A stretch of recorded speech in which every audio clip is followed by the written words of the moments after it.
Today's episode of the Bleav in Steelers podcast is brought to you by betonline.ag. And Ike, it is Turkey Week. Thanksgiving is this Thursday. And if you want to place a bet on the NFL action for the big holiday, BetOnline is the place to do it. Hey, Mark, I bet online that you're not going to have 4 turkeys to eat.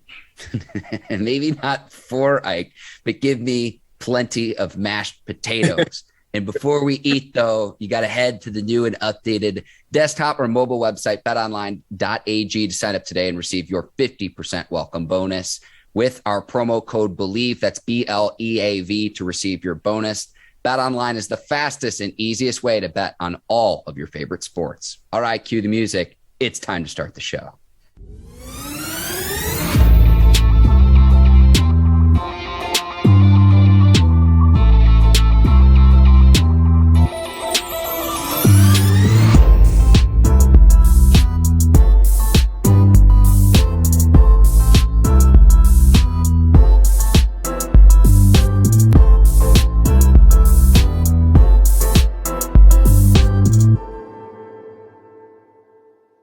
Welcome to the Bleav in Steelers podcast on the Bleav Podcast Network. I'm your host, Mark Bergin, joined as always by my guy, 2-time Super Bowl champion and 12-year veteran of the Pittsburgh Steelers, Ike Taylor. IT recording this the Monday after the Steelers' 41-37 loss on Sunday Night Football to the Los Angeles Chargers. But I tell you what, despite the fact that the Steelers lost, I was very impressed with their grit, their determination, and especially considering many key players didn't play on Sunday night.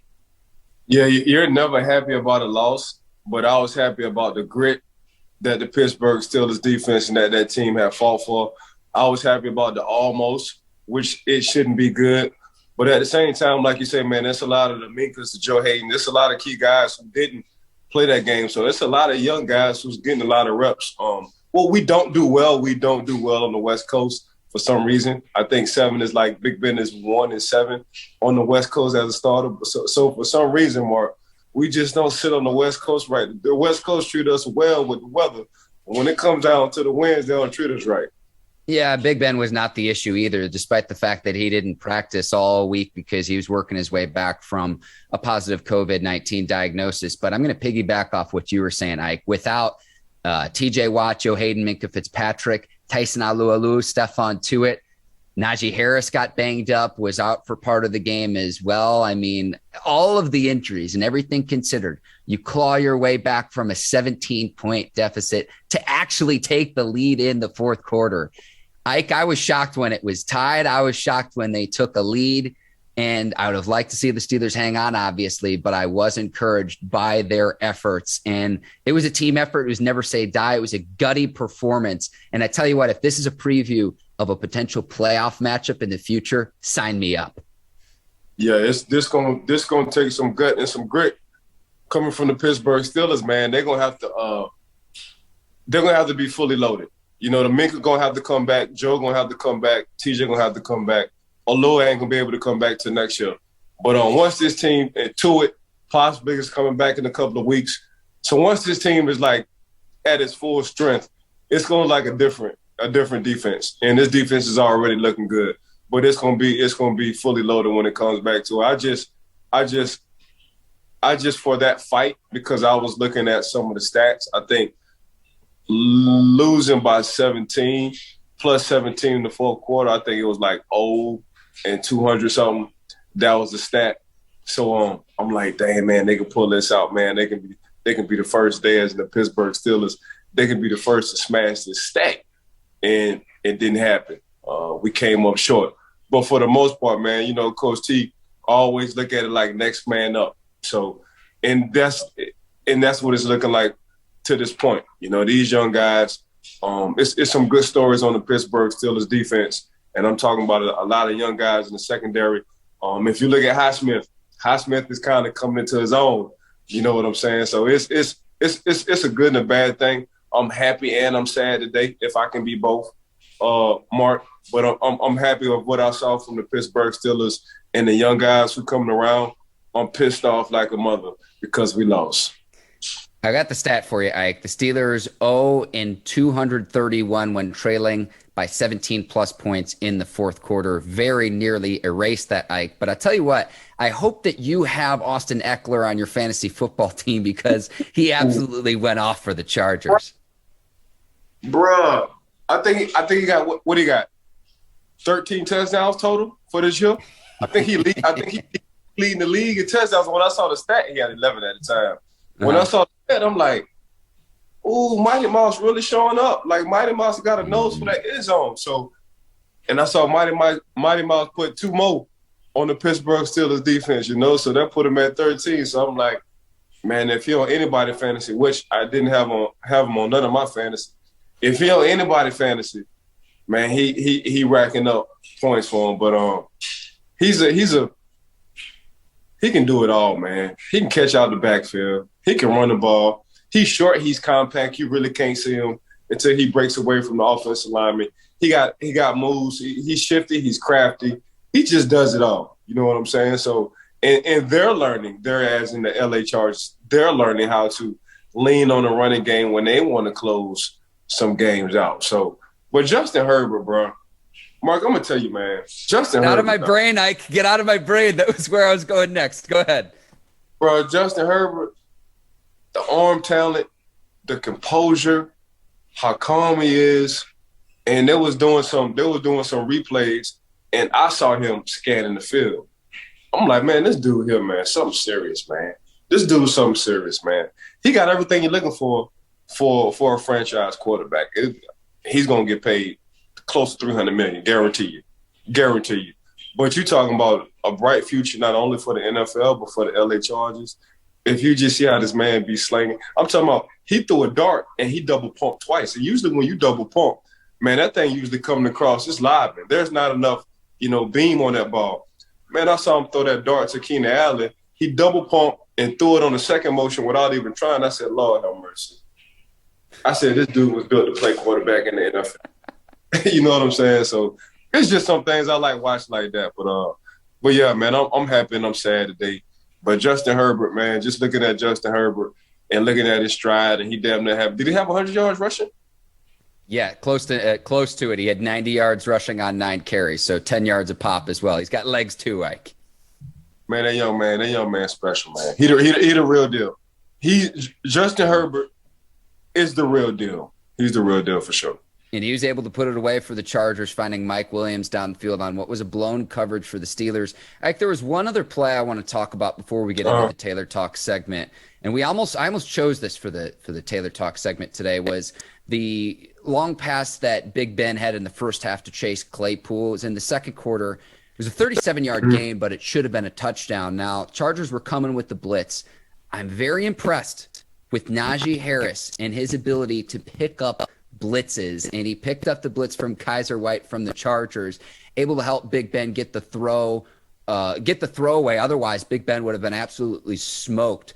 I'm okay with the Steelers going for it on fourth down in the red zone. I know a lot of people said, they should have taken the field goal, take the points, because everyone wants the Monday morning quarterback. If the Steelers and the offense decide to take the points in the first half, the easy 3, they say, well, why didn't we go for it on fourth down? So I'm not going to criticize that decision. I would have liked to see Big Ben hit Chase Claypool in stride. I think the Steelers had the opportunity to score 6 there. And then if they were able to convert on the 4 downs, they had it in the red zone down in a goal line situation. They were unable to. But I thought that was a key moment in the Sunday night football game.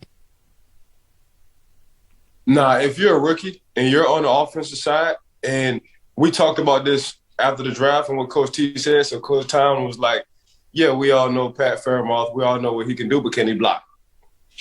In training camp. That was the first thing Coach T said. And it's the same thing for a running back. Yeah, we know Najee Harris' talent. We know exactly what he can do. Mm-hmm. We know what he's going to bring us to the table when the ball is in his hands. But when the ball is not in his hands, can he block? Can he scan the field? Can he pick up blitzes? And that's exactly what he's been doing consistent. You don't be a 3-down back and not able to block for the Pittsburgh Steelers on the passing plays. That's exactly what Najee is. Najee is a 3-down player because he's able to scan and pick up the blitz as a rookie and stay on the field all 3 downs. That's a good eye, Mark. Yes, if you want to be a 3-down running back in the league, you got to be able to do it all. Blocking is a part of that. Now, before this turns into the Cam Heyward appreciation show here on the Bleav It Steelers 100%. podcast. I got to give a shout out to Miles Killebrew, second punt block of the season. First Steelers player to have multiple punts blocked in the same season since Harry Newsome in 1988. The punt block got the Steelers back into the game last night, Ike. Yeah, Miles killed that brew, you know. Did y'all get that? Miles killed that brew. Yeah, especially after you're taking a slurp of whatever it is that you got over there, Ike. You feel me? So Yeah. Miles Killebrew, man, that's exactly what he's doing, man. When you got to be good at something and you're not able to get on the field full time right now, you got to be good at that, and that's what he's been doing. So shout out to Miles Killebrew, man. I saw him had big smile on the sideline. You know, got a lot of TV play at the same time, but God dang it, Miles, stop stumbling. Don't pull your hamstring. If you just go on and score, we would have had some time on the clock to come back for the Pittsburgh Steelers. Come on, Miles, bro. Well, I know Danny Smith, the special teams coordinator for the Steelers, was very happy. And then the Steelers, look, they're able to punch it in. And we get Air Najee back in Sunday night, too. The best Najee is Air Najee, Ike. Right. No, 100%. Oh, yeah. Also, a big shout out to Coach Danny. Coach Danny, all he do is chew gum. When you see that big wide, he got about 17 gums in his mouth. And he always used to tell me right before the game at the hotel, he was like, come take a walk. And we'll go take a walk after dinner in the meetings at the hotel, man, and he'll give me like a boatload of gum. You know, talking about the dad with a Christmas gift. So Coach Danny, man, he funny as hell, man, quiet guy. And for some reason, man, them special team coaches, they don't like or they don't want headsets. They want to be in tune to the game for some reason. Yeah, I could ask you about this for the rest of the show. I could really till sundown, but we're gonna get to Taylor talk. And this footage, courtesy of NFL Game Pass. This is now the Cam Heyward appreciation show. And we start with the first play of Cam Heyward running down the field, lumbering down and chasing down Chargers quarterback Justin Herbert. Ike, what'd you see on this play? So we've already seen a few times that Justin Herbert has scrambling skills. I think you mentioned it earlier. He went 9 for 90, 9 carries, 9 yards. But look, if you just pause it right here, usually guys who 300-plus pounds, they don't run this far down the field. Excuse me. But since Cam has stepped into the league, since I've been a teammate of Cam has done this, but he does this in practice. He hustles to the screen plays. He runs and he tries to chase receivers, and he knows that play can determine whether you win or lose. Now, the Pittsburgh Steelers obviously lost this game, but this stopped them from actually scoring at this particular point in time. But if we can run, I just want y'all to understand, I love this play because Coach LeBeau talked about this. Big man running, little man hitting, 40 yards down the field. Look at Cam. Bam! 40 yards down the field, Mark. Man ran 40 yards down the field. 300-something pounds plus. Only time he ran that far, only time a lot of guys ran that far was for the 40 for the combine. And that was years ago. But this is what he do day in and day out. The man hustles day in and day out. The reason why they kept putting a star behind this man every time the Pittsburgh Steelers defense was talking about, because this is what he do relentlessly, and I love Cam for this. But, yeah, we ain't going to talk about what happened after. I'm going to let you talk about that because you be trying to be messy. Oh, so this is the good cop, bad cop routine, Ike. I see what you're doing there. I'll get to there in just a second.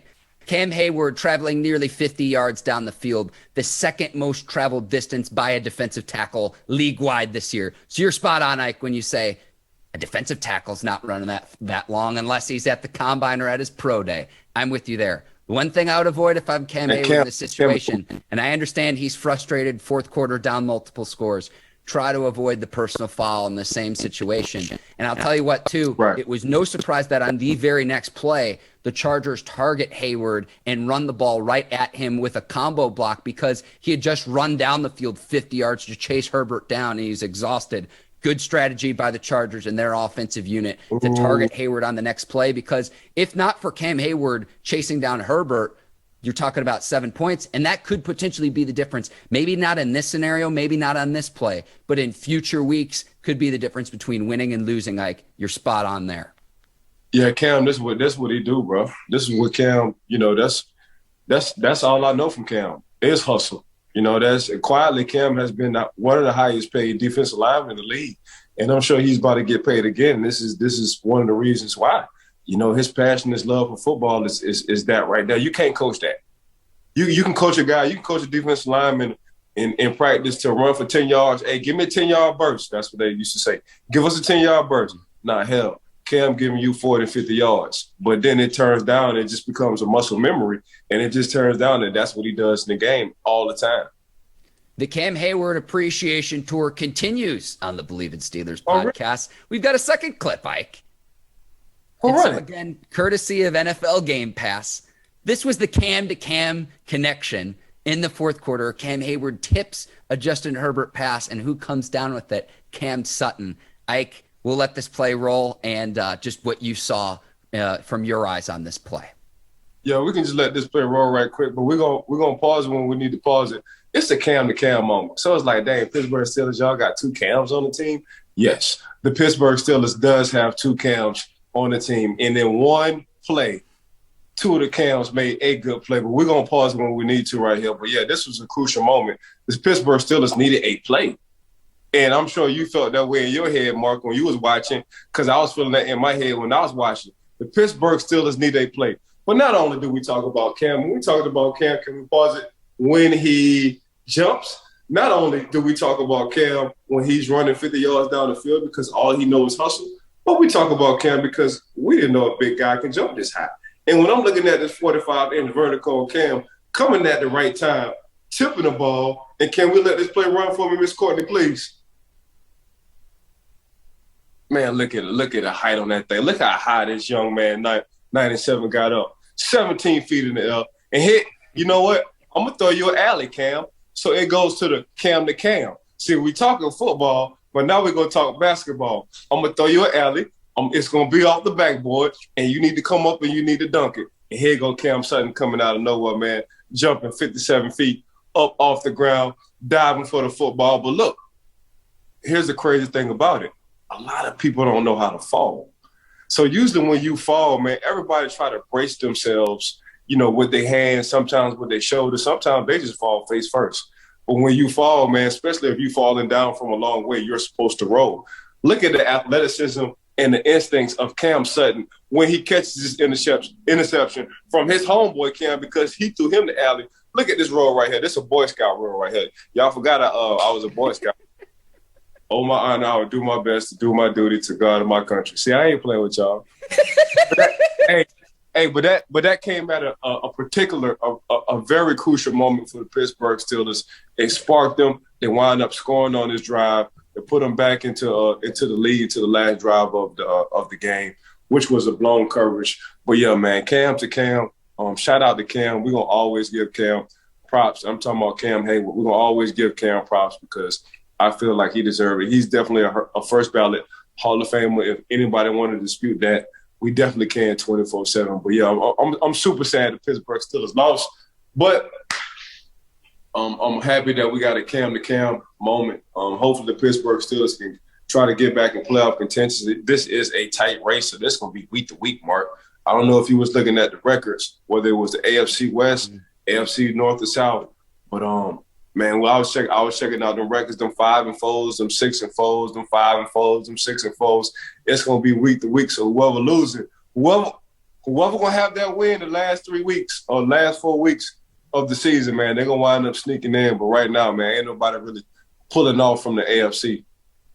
I'm with you in terms of the AFC race, Ike. To put a bow on our Cam Heyward appreciation, 6 batted down passes. That is a career high for him, tied for second most in the league. Sign me up for more Cam-to-Cam collaborations, Ike. I want to see remixes here in future weeks as we're now on the back half of the 2021 season. Okay, I hear you, Mark. I can dig that. Yes, sir. You mentioned the standings right now. Other observations I had from NFL Week 11. I tell you what, okay, look across the division. Lamar Jackson did not play, and the Ravens able to get it done against Chicago with a backup quarterback. The Browns have a problem at their quarterback position right now because you could point to Baker Mayfield and not playing well. He's not healthy right now. He's messed up. So who's left in the division, Ike? Who's left? Look, even despite a loss, like this is probably the best I felt following a loss this season Correct. for the Steelers. Correct. Yeah, I feel the same way. Right now, even though the Baltimore Ravens, they have a good record right now, it's kind of, man, they've been barely. They've been winning some tight overtime games. Lamar has taken his Superman cape out a few times to win those ball games. Justin Tucker took his cape out one time to win against Detroit. So you know what I'm saying? So they've been sliding by. Pittsburgh been very inconsistent, but you can see their defense coming along and they starting to run the ball. Cincinnati has been inconsistent. And the Browns, of course, they just depended on Baker Mayfield. So it's whatever Baker Mayfield do week to week. So, but right now, man, I'm liking the Pittsburgh Steelers. They lost a tight one on the West Coast. And I like that comeback chance that they had. They didn't close it out, but they had a chance. They gave themselves a chance. So I'm liking Pittsburgh in this division. It's just now they had a tougher schedule. I was looking at the thing. Now, from this point on, they have the toughest schedule. The NFL is not going to be easy. But knowing Coach T and their staff, man, that's exactly what they want. They don't want nothing easy. Ike, I'll take a Cape men's medium. You can address that to me in Sarasota, Florida, where I live. So I'll take one. I got you, Boca. That's what I will. I'll tell you what, a few other observations I had. James Conner for the Arizona Cardinals is having heck of a season. Scored his 12th rushing touchdown. He's got 13 on the season. The Cardinals are 9-2. They've been playing without Kyler Murray. He's had a really, really nice redemption season. This doesn't take away from the fact that I do think the Steelers needed to bring in Najee Harris, but I wanted to recognize the former Steeler on today's show. He's having a terrific season. Yeah, he got a nose for the end zone. That's what the hell he doing. That's what the hell he doing this year. And I'm just super happy for Jay. Like Jay is just everything Jay's have overcame. You know what I'm saying? Because last year, the last 2 years, he's been injury prone. Dealing with the Pittsburgh Steelers the past 2 years. But man, this offseason, his body has you can just tell his body is able to take the beat. He's holding on to the ball. And he just got a knack in the nose for the end zone this year. I guess he's up there with your boy Austin, with the most touchdowns for running backs, 13-13. So that's a cool little two-piece. But shout out to James Conner. Once you're a Steeler, you're always a Steeler, regardless of whether you go. So glad a young man is having a good season. Few other observations I had, Ike. Jameson Williams and John Mechie at Alabama are next in line. We're going to be talking about them as we get closer to the April 2022 NFL draft. I'm telling you right now, like we've saw with Henry Ruggs and Jerry Jeudy, Devontae Smith, Jalen Waddle, these are next in line. I watched some college football this weekend. So you're talking about the potentially 6 Alabama receivers drafted in the first round in the span of 3 years. You want to talk about a loaded position group. I'm watching this game this weekend, and it just clicked with me, and I'm like, oh, my gosh, those are the next 2.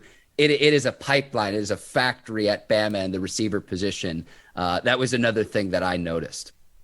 Well, I'm going to go on the fall back because I'm going to let that be your segment, and that segment is going to be called Next in Line from Mark Bergin. So we got a lot to talk about in the offseason. Well, Miss Courtney, make sure we get this segment for Marky Mark, man, Next in Line, since he came up with it. I love the slogan, bro. You ain't even know it was a slogan, but it's a slogan. Next. I appreciate you, Ike. You're taking care of me. I got you, bro. Few other things. Urban Meyer.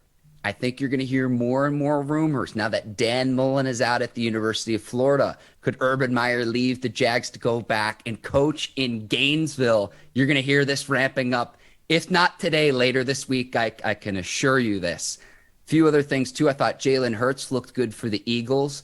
The Chiefs have now won 4 games in a row. The defense has righted the ship. Chris Jones back playing on the interior, 3.5 sacks, 2 tackles for loss. He had 3 quarterbacks hit and a tipped pass that led to an interception. So Chiefs have been a lot better in the coming weeks, and I got to credit their defense as well. And then one other thing, too, and I heard Tony Dungy mention this on Sunday Night Football last night, too. The Tennessee Titans, with the best record in the AFC right now, 4 interceptions for Ryan Tannehill. He made the analogy, Tony Dungy did, saying that playing the Titans is like back in the day when you'd play the Houston Oilers without Earl Campbell, the Titans obviously without Derrick Henry, and we'll see how they fare throughout the duration of the season. But like you said, Ike, this AFC race right now is wide open. Wide open, man. We talking about we out the country. and there's no speeding. There's no speeding lane. There's no speeding. There's no cops on the road. It's just like all go. Mad Max. Right now, the AFC is Mad Max. It's what's going on in the AFC right now. So I can't wait to see it. Like I say, it's going to be week to week, and I'm sure Cortez is going to be stressing why these games are so important, because these are the records. So everybody got life in the AFC. You know, they bringing in another team, so it's going to be 7 teams. Only one team going to sit at the top for the number 1 seed. But yeah, right now, man, it's going to be a Mad Max kind of issue with the Pittsburgh Steelers and everybody else who's not at the top of their division. I'm gonna have to rewatch that movie now. Like, I know the one of my Tom Hardy, the new one. You remember back in the day, though, with Mel Gibson, they had the whole Thunderdome, too. No, back in the day with Grace Jones. She was on the first, man. Bro, I'm an old head come down to these movies. But, man, this is Tina Turner, and Tina Turner was in one of those, too. I'm sorry. I think it was Tina Turner. Grace Jones was in the old James Bond. Okay, well, listen, I just saw the new James Bond movie, too, so I can understand why it's on the brain. If you haven't seen No Time to Die, do yourself a favor, go see that in theaters. It's fantastic. Fire. But I thought, man, we getting off script, man. We about to have too much fun. Okay. Anyway. I'll get us back on track, Ike.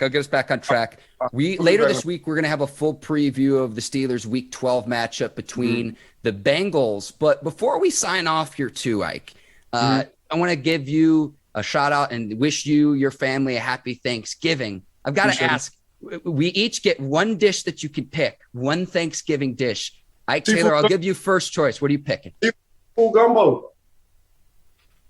No hesitation. And I'm assuming that's your mom's gumbo too. Yeah, my mama come down tomorrow. The house gonna smell like New Orleans food. She come down tomorrow. She will land at 12. I will be there at 11:59. She will be cooking by 12:37. Guaranteed. Everything gonna be laid out for her. All she do is put an apron on, put the little jazz. Ike, I think we've got you back now. We've got the gumbo. We've got the apron on. Please continue. My mouth is watering. Man, I'm telling you, every time she cooking the food, man, I'm picking at some food. She's like, boy, get out of my kitchen, boy. And I'm like, yes, ma'am. And I come right behind her again. I pick something up. And she's like, get out of my kitchen. But yes, ma'am. And every time she'll turn her body to fix something else, I just keep picking at the food. So, yeah, I can't wait till my mom come down, man. It's going to be good. All my nieces and nephews, they're going to shoot down here. So it's going to be fun tomorrow. But, yeah, she get down tomorrow by 12. I'm telling you, 12:37, she's going to be in the kitchen cooking. I love that, Ike. Well, please wish your family a happy Thanksgiving. I will be in Kansas City with my family. Really looking forward to that, Ike. And I tell you what, save some mashed potatoes for me, and then save me a slice of pumpkin pie with some whipped cream on top so I can take my annual Mark Bergin Thanksgiving post-turkey nap. It is an annual tradition in the Bergin household. Hey, Mark, just slide down this way, bro. You ain't too far. Just slide down to the O. Bring the fam, man. We're going to have enough food for 5 families. I'm trying to told you. But nah, happy Thanksgiving to the Bleav Thriller podcast family. Happy Thanksgiving to Brinks TV, Miss Courtney, your team. Happy Thanksgiving to my dog, Mark, and the Bergins and their family. Want to thank everybody for tuning in and listening to this Bleav Thriller podcast. For sure, want to tell everybody happy Thanksgiving, happy holidays. Right now, this is like one of my favorite times of the year. Thanksgiving, probably because I see my whole family, and my son loves seeing his cousins. So we all been in one house all the time for at least 10 days. So I'm glad to see that. But yeah, man, I just appreciate all y'all. Ms. Courtney, I appreciate you and your squad. Bet Online, I appreciate y'all for just continually showing love to Mark and I, supporting Mark and I on this Bleav Thriller podcast. Mark, I truly appreciate you, bro, for being patient, working with me, blase, the whole nine. So yeah, getting back to what we were saying, I got the Pittsburgh Steelers beefing it up on the Cincinnati Bengals, but we'll talk about that later on in the week. Is that cool with you, Mark? Yes, sir. Yes, sir. So we'll record that on Wednesday, and that episode will be out on Friday for the listeners and the viewers. So we're going to take care of you. Don't worry. But again, thank you to you, Ike, to the folks over at the Bleav Podcast Network, Brinks TV, Bet Online for today's show, and happy Thanksgiving to everyone out there as well. I'll go ahead and sign off for the both of us here. For Ike Taylor, I'm Mark Bergin. Thank you for listening to the Bleav in Steelers podcast. We will see you on Friday. Take care. Have a happy Thanksgiving. And so long, everyone. Peace.